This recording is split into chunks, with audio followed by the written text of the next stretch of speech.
Tu veux comprendre comment le marché du sport va évoluer en 2025 et pourquoi l'analyse Pestel devient incontournable pour anticiper ce qui arrive jusqu'en 2030. Dans cette vidéo, je te donne une vision claire, concrète et actionnable du secteur. Où va la demande, quels sont les moteurs de croissance, quels risques surveiller, et comment les marques gagnantes s'y prennent pour rester devant. Commençons par la vue d'ensemble. Le sport pèse environ 2 PER 100 du PIB en France et progresse de manière continue depuis 2017. Après 2021, où la dépense en articles de sport et loisirs a frôlé les 12 milliards d'euros, la trajectoire reste haussière, portée par l'adoption d'un mode de vie plus sain et la démocratisation des pratiques. Concrètement, plus de personnes courent, randonnent, s'équipent et s'inscrivent dans des salles ou sur des applications. 3 tendances structurent la demande. D'abord, la préférence pour des produits durables, réparables et traçables, qui s'impose comme un critère d'achat majeur. Ensuite, l'essor des activités de bien-être, comme le running, la randonnée, le yoga ou le pilate, qui élargissent le marché au-delà de la performance pure. Enfin, la digitalisation, applications d'entraînement, e-commerce, coaching à distance, contenu communautaire. Le parcours d'achat devient hybride et fluide, de la découverte sur les réseaux à la commande en ligne, jusqu'au retrait ou à la livraison rapide. À l'international, les logiques diffèrent. En Europe, les politiques publiques favorisent la pratique amateur et le maillage d'infrastructures locales. Aux États-Unis, l'industrie du sport est un business ultra structuré, tiré par des ligues professionnelles puissantes qui irriguent tout l'écosystème. En Asie, la croissance économique soutient l'essor de sports émergents et de pratiques bien-être, avec des marchés comme la Chine ou le Japon qui dynamisent l'offre et la demande. Résultat, les stratégies de marque s'adaptent pays par pays en termes de prix, de format et de canaux. Pour décoder ces forces externes, l'outil clé, c'est le Pestel. Côté politique, subventions, infrastructures et sécurité des équipements influencent directement la pratique et l'investissement public. Côté économique, pouvoir d'achat, croissance du PIB et niveau de taux déterminent le volume et la montée en gamme des dépenses sportives. Sur le plan socio-culturel, la recherche de santé, de cohésion sociale et d'appartenance à une communauté renforce l'engagement et la fidélité. La technologie, elle, transforme tout. Objets connectés, applis, e-commerce, mais aussi data et IA qui personnalisent l'entraînement et l'expérience d'achat. L'environnement impose l'éco-conception, les matériaux recyclés et la transparence des chaînes d'approvisionnement. Enfin, le légal cadre la sécurité produit, la concurrence et la propriété intellectuelle, éléments critiques pour protéger les innovations. Comment exploiter ce Pestel de manière stratégique ? Les leaders comme Nike, Adidas ou Under Armour s'en servent pour anticiper la demande, piloter leur R&D, réduire les risques d'approvisionnement, prioriser les marchés et aligner marketing, offres et canaux de vente. La question à se poser en continu, c'est quelle force externe bouge, où est l'opportunité, et comment y répondre vite avec un produit, un service ou un modèle commercial adapté. Regardons maintenant quelques domaines clés. Socioculturel d'abord, le sport est un vecteur de bien-être physique et mental. Il agit comme un amortisseur du stress et de l'anxiété. On voit progresser la pratique féminine, l'inclusion et l'accessibilité, mais aussi la montée du tourisme sportif et des communautés en ligne. Les marques qui accompagnent ces usages avec des gammes spécifiques, des guides et des programmes d'entraînement gagnent des points de préférence. Technologie ensuite. Les wearables fournissent des données en temps réel sur la performance et la récupération.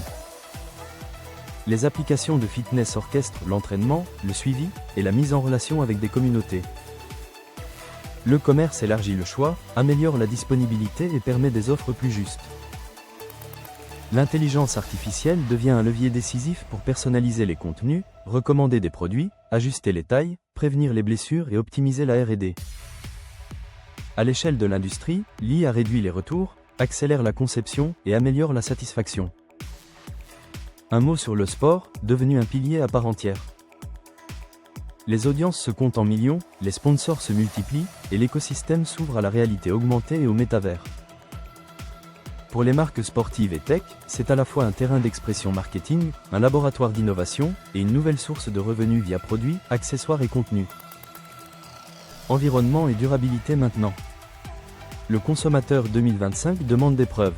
Matériaux recyclés, réduction du plastique, baisse des émissions, transparence sur l'origine et la fabrication. Les acteurs qui intègrent l'éco-conception, la réparabilité et les filières de seconde vie créent un avantage durable, au sens propre comme au figuré. Communiquer clairement, mesurer et publier ses progrès, voilà ce qui renforce la confiance. Le cadre légal complète le tableau. Entre normes de sécurité, étiquetage, concurrence loyale et protection des brevets, les exigences se resserrent. Respecter ces règles, c'est éviter des risques juridiques, protéger sa réputation et sécuriser ses investissements en innovation. Passons à une lecture SWOT du marché. Les forces, une popularité mondiale alimentée par la quête de santé et de performance, soutenue par la médiatisation. Les faiblesses, dépendance à la conjoncture et aux grands événements, coût d'organisation élevé, saturation de certains segments. Les opportunités, digitalisation de bout en bout, explosion de l'e-sport, montée du sport féminin, nouveaux services data-driven. Les menaces, durcissement réglementaire, risques sanitaires, scandale de dopage, pression sur les matières et la logistique. Côté marque, les positionnements se clarifient. Nike reste centré performance et lifestyle, avec des programmes de recyclage et de réduction du plastique. Adidas pousse l'innovation et la mode responsable. Decathlon combine accessibilité et durabilité via l'éco-conception et la seconde vie. Puma accélère sur la réduction du carbone et les packagings recyclables. La ligne directrice est commune, performance crédible, responsabilité mesurable, expérience client personnalisée. Alors, à quoi ressemble 2030 si on projette ces tendances? Scénario central, la croissance se concentre sur 3 piliers, durabilité, technologie et santé. Le sport féminin gagne en visibilité, en budget, en audience.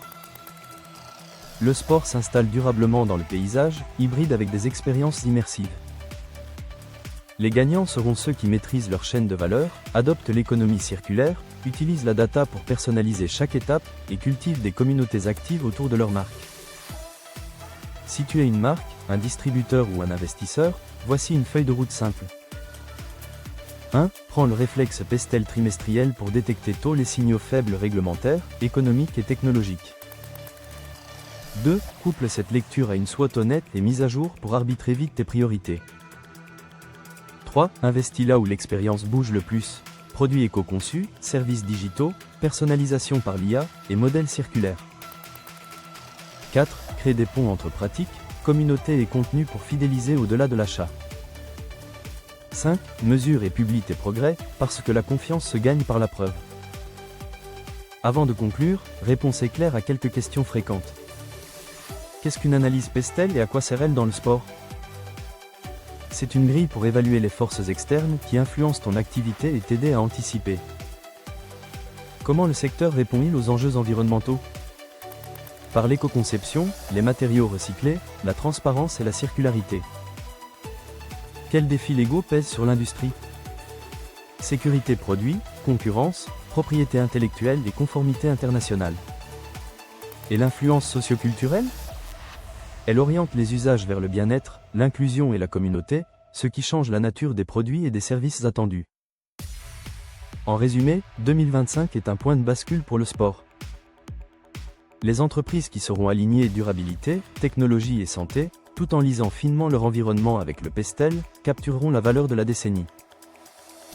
Si tu veux rester devant, commence par regarder ton marché avec cette grille, adapte vite ton offre et fais de la preuve ton meilleur argument.